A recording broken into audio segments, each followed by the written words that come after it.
एकनाथ नसता तर हे शक्य होते का?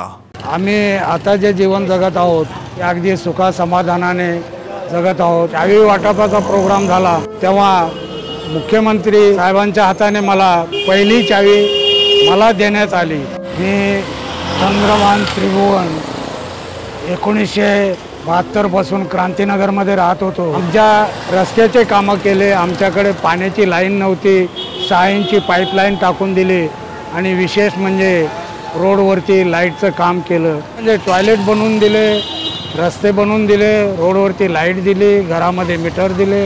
मुख्यमंत्री एकनाथ शिंदे साहेब हे त्यांना नेतृत्व लाभलं। आमचं इकडं शिफ्टिंग झाल्याच्या नंतर आम्ही आता जे जीवन जगत आहोत ते अगदी सुखा समाधानाने जगत आहोत। आमच्या मुलांची जी आम्हाला चिंता होती तीही